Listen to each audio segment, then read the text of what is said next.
रूस के राष्ट्रपति व्लादिमीर पुतिन न्यूक्लियर बटन हाथ में लेकर बैठे हैं। पूरी दुनिया को धमका रहे हैं कि वो दुनिया को नेस्तनाबूद कर देंगे अगर यूक्रेन ने जरा भी आगे पीछे किया। 250 दिन हो गए हैं इस जंग को चलते हुए, 8 महीने पूरे हो चुके हैं, लेकिन अभी तक इसका कोई निकला नहीं है। 4 यूक्रेन के इलाकों को राष्ट्रपति पुतिन ने रूस में मिलाने का अध्यादेश पारित कर दिया है और अब वहां पर अग्रिम मोर्चे पर धीरे धीरे उन्हें हार का शिकस्त का मुंह भी देखना पड़ रहा है। जिस युद्ध में पुतिन का बोलबाला था, वहीं धीरे धीरे अब पुतिन खामोश भी होने लगे हैं। उनके इस रवैये को देखकर दुनिया अंदाजा लगा रही है कि आखिरकार आगे क्या होगा। क्या यह तूफान के पहले की खामोशी है? क्योंकि इस बात का आभास हर किसी को हो रहा है कि यूक्रेन के खिलाफ इस युद्ध में रूस ने मुंह की कई बार खाई है और अब नाक बचाने के लिए, इस जंग को एक अमली जामा पहनाने के लिए रूस के राष्ट्रपति व्लादिमीर पुतिन कुछ भी कर सकते हैं, हालात को बदल सकते हैं। इसके लिए रूस के राष्ट्रपति व्लादिमीर पुतिन को अगर एक छोटे परमाणु बम का इस्तेमाल भी करना पड़े तो शायद वो पीछे नहीं हटेंगे। ऐसा क्यों हो रहा है? इस तरह की बातें क्यों सार्वजनिक है? क्या हम आपको तीसरे विश्व युद्ध की आहट दिखा रहे हैं? उम्मीद है कि तीसरे विश्व युद्ध की आहट नहीं है। दरअसल यूक्रेन के दक्षिण में काला सागर का जो क्षेत्र है, उसमें खेरसान में रूस को बहुत बड़ा नुकसान हुआ है, जिसके बाद से रूस ने परमाणु परीक्षण की तैयारी शुरू कर दी है। इसके विजुअल्स, इसकी तमाम तस्वीरें सबसे पहले भारत 24 ने आपके सामने प्रदर्शित की। टाइम मैगजीन की रिपोर्ट है जिसमें यह कहा गया है कि रूस गोपनीय तरीके से परमाणु डिवीजन द्वारा संचालित एक विशेष ट्रेन को यूक्रेन रवाना कर चुका है। पोलैंड के रक्षा विशेषज्ञों का मानना है कि रूसी रक्षा मंत्रालय के 12वें निर्देशालय के संबंधित यह ट्रेन मध्य रूस में देखा गया है और इस ट्रेन का देखा जाना इस बात का सूचक है कि परमाणु हथियारों की तैयारी हो रही है। यह परमाणु हथियारों, उसके भंडारण, रखरखाव, परिवहन और उसके साथ साथ उसके लॉन्च के लिए भी इस्तेमाल किया जाता है। यदि ये तमाम बातें सही हैं और जिस ट्रेन को देखने का दावा किया जा रहा है वो दावा सही है, तो तबाही के बहुत बड़े संकेत दिखाई दे रहे हैं। पुतिन ने तबाही के हथियारों के इस्तेमाल के लिए यह पहला कदम रखा है जो कारगर और ठोस बताया जा रहा है। इन खबरों के बाद नेटो के सभी सदस्यों को चेतावनी दे दी गई है। अमेरिकी खुफिया एजेंसियां और जानकार अब मानने लगे हैं कि रूस परमाणु हथियार का इस्तेमाल कभी भी और कैसे भी कर सकता है। इसमें यह कहा जा रहा है कि टैक्टिकल वेपन का इस्तेमाल किया जाएगा, जो कि या तो ऐसे क्षेत्र पर किया जाए जिसकी वजह से बहुत विनाश हो, या फिर युद्ध क्षेत्र पर किया जा सकता है जिसके जरिए यूक्रेन की फौज को नेस्तनाबूद किया जाए। रूस के पास आज की तारीख में ऐसे 2000 से ज्यादा परमाणु हथियार हैं जो टैक्टिकल हथियार हैं। ये न्यूक्लियर बम हैं, लेकिन इनकी क्षमता कम होती है। ये इंटरकॉन्टिनेंटल बैलिस्टिक मिसाइल से बहुत छोटे होते हैं। इनकी विध्वंस की ताकत तकरीबन 300 किलोटन से 100 किलोटन तक की होती है। 100 किलोटन का मतलब होता है कि तकरीबन 2 किलोमीटर तक के रेडियस में परमाणु बम के विस्फोट के साथ सब कुछ तबाह हो जाता है। यह छोटा बम होता है। इस बम को युद्ध के मैदान में सीमित प्रभाव के लिए इस्तेमाल किया जाता है। इस तरह के युद्ध में जहां पर जीत के पलड़े को अपनी तरफ करने की कोशिश की जाती है, वहां पर इस तरह के टैक्टिकल वेपन्स का इस्तेमाल किया जाता है। यह सभी युद्ध को अपनी तरफ लाने के लिए एक डिजाइन है। विशेषज्ञ यह भी मानते हैं कि परमाणु बम अलग अलग आकार के जरूर होते हैं, उनका इस्तेमाल अलग अलग होता है और उसके आधार पर उनको टैक्टिकल तरीके से इस्तेमाल भी किया जाता है। दुनिया ने आज तक सिर्फ एक बार परमाणु हथियार का इस्तेमाल देखा है और वह है 1945 में, जब हिरोशिमा और नागासाकी पर 2 बम गिराए गए थे।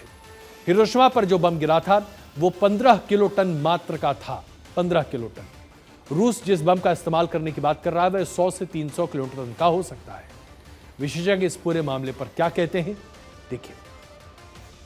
यूक्रेन युद्ध में रूस हारता हुआ दिख रहा है। जगह जगह पर यूक्रेन की सेना ने रूस की सेना को कठोर जवाबी हमले देने शुरू किए हैं। रूस चाहेगा कि किसी हालत में वो ये युद्ध जीत जाए ताकि अंतरराष्ट्रीय स्तर पे उसके सुपर पावर की छवि बनी रहे। इसलिए यह मुमकिन है कि आने वाले समय में रूस परमाणु हथियार का इस्तेमाल कर सकता है ताकि यूक्रेन का मनोबल टूट जाए और यूक्रेन युद्ध समाप्त करने के लिए तैयार हो जाए। यूक्रेन के युद्ध को समाप्त करने के लिए, यूक्रेन का मनोबल तोड़ने के लिए अगर एक टैक्टिकल वेपन का इस्तेमाल, टैक्टिकल न्यूक्लियर वेपन का इस्तेमाल रूस करता है तो बात यहीं खत्म नहीं होगी, इस बात को याद रखिएगा। क्योंकि टैक्टिकल वेपन्स का इस्तेमाल भले ही एक लिमिटेड एरिया के लिए किया जाता है और हो सकता है कि इस तरह के हथियार के इस्तेमाल के बाद यूक्रेन घुटने भी टेक दे, लेकिन वो तमाम पश्चिमी देश, अमेरिका, इस तरह के कई देश क्या टैक्टिकल वेपन के इस इस्तेमाल के बाद रूस को बख्श देंगे? क्या रूस पर पलटवार नहीं होगा? क्या दुनिया भर में एक जनमत नहीं बनेगा कि रूस को भी सबक सिखाया जाना चाहिए? इसलिए बहुत भयानक शुरुआत होगी अगर ऐसी शुरुआत होती है। दरअसल रूस सिर्फ 32 किलोमीटर के क्षेत्र पर कब्जा करने के लिए एक टैक्टिकल मिसाइल का इस्तेमाल कर सकता है, ऐसी जानकारी निकल कर आ रही है। एक बहुत ही छोटे लाभ के लिए एक बहुत बड़ा जोखिम इस्तेमाल करने की कोशिश रूस कर रहा है। रूस अपनी ताकत को पूरी दुनिया के सामने प्रदर्शित भी करना चाहता है, क्योंकि इसके साथ ही राष्ट्रपति व्लादिमीर पुतिन की पूरी साख, पूरी इज्जत भी टिकी हुई है। इस बम का इस्तेमाल किया जा सकता है जो कि पानी में हो या उसके ऊपर। ऐसा भी किया जा सकता है कि इस बम को पानी के अंदर विस्फोट किया जाए ताकि बहुत ज्यादा विस्फोटक न हो और नुकसान बहुत ना हो। लेकिन अगर ऐसा होता है तब भी रूस के इरादों पर कोई सवाल कैसे नहीं खड़े करेंगे। आमतौर पर क्या होता है जब टैक्टिकल वेपन्स का इस्तेमाल होता है, ये इलेक्ट्रोमैग्नेटिक पल्स इमिट करता है बहुत बड़े पैमाने पर, बहुत जबरदस्त हीट जनरेट होता है। अगर मान लीजिए कि 100 किलोटन का भी हथियार है जो कि विस्फोट किया जाता है, 1.8 किलोमीटर यानी कि 2 किलोमीटर तक जो कुछ भी है वो पूरी तरीके से पिघलकर भाप बन जाता है। इसके साथ साथ अगले 5 किलोमीटर तक इसका पूरा असर दिखाई देता है। रास्ते में जो कुछ है वो पूरी तरीके से ध्वस्त हो जाता है और परमाणु हथियार के इस्तेमाल के बाद जो घातक हवाएं निकलती हैं वो अगले 15 किलोमीटर तक पूरी तरीके से असर करती हैं। जो तबाही मचेगी उसे दुनिया देखेगी। इसके बाद क्या पूरी दुनिया रूस के राष्ट्रपति को माफ कर पाएगी? क्या उनके स्वामित्व को चैलेंज नहीं किया जाएगा? खुद रूस में अभी जो स्थिति है वो बहुत विकट है। लोग रूस छोड़ छोड़ कर भाग रहे हैं। कई ऐसे देश हैं जैसे कि फिनलैंड, उसने अपनी पूरी बाउंड्रीज और सीमा को सील कर दिया है क्योंकि रूस से भागकर आने वाले लोग अब इन देशों में न शरण ले पाए। तो पश्चिमी देश अभी भी इस बात को लेकर तय नहीं कर पा रहे हैं कि सामरिक परमाणु हथियार का अगर इस्तेमाल रूस करता है तो उसका जवाब कैसे दिया जाना चाहिए। अमेरिका और नेटो परमाणु खतरे के सामने खुद को कमजोर नहीं दिखना चाहेंगे। ऐसे में इस संभावना से बचने की पूरी कोशिश की जाएगी। हालांकि यूक्रेन नेटो का सदस्य नहीं है और यूक्रेन ने पूरे तरीके से स्पष्ट कर दिया है कि वो नेटो की सदस्यता नहीं लेने जा रहा है। लेकिन इसके बावजूद अगर रूस ने एक टैक्टिकल परमाणु हथियार का इस्तेमाल किया तो इसमें कोई शक नहीं है कि ये बहुत बड़े युद्ध की स्थिति में तब्दील हो सकता है और इसे आप तीसरे विश्व युद्ध की संज्ञा दे सकते हैं। और जो अभी तक की भविष्यवाणी माना जा रहा है, अभी तक 2 विश्व युद्ध यूरोप पर ही हुए हैं और तीसरे विश्व युद्ध को भी एक तरह से कई लोग मानते हैं कि यूरोप में ही होगा। ये उसकी शुरुआत होगी।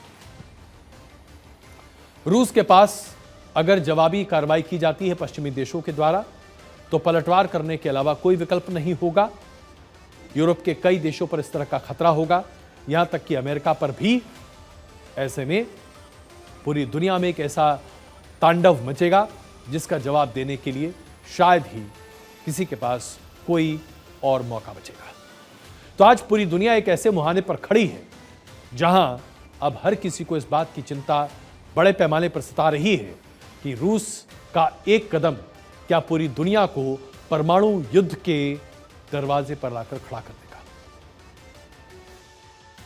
यदि रूस ने यूक्रेन में परमाणु हथियार इस्तेमाल किए तो यह संभव है कि तीसरा विश्व युद्ध भी शुरू हो सकता है, क्योंकि अमेरिका पहले ही स्पष्ट कर चुका है कि यदि रूस ने परमाणु हथियार इस्तेमाल किए तो यह रूस के लिए अच्छा नहीं होगा। अब आइए इस स्थिति की भी चर्चा कर लेते हैं कि रूस परमाणु हथियार से हमला कर देता है तो क्या यह संभव नहीं है कि रूस जंग हार जाए? क्योंकि यूरोप और अमेरिका अगर पूरे साथ मिलकर जंग में कूदते हैं तो रूस के पास इन तमाम देशों से लड़ने की क्षमता तो नहीं है। फिर सवाल यह उठता है कि आखिरकार रूस जंग में हार के बाद क्या करेगा। तो जंग में हारने के बाद जो स्थिति बनती जा रही है, उसमें सबसे पहली स्थिति होगी पुतिन की सत्ता का द एंड। पुतिन को पद से हटाने की बात कही जाएगी और रूस खंड खंड में बंटता हुआ दिखाई देगा।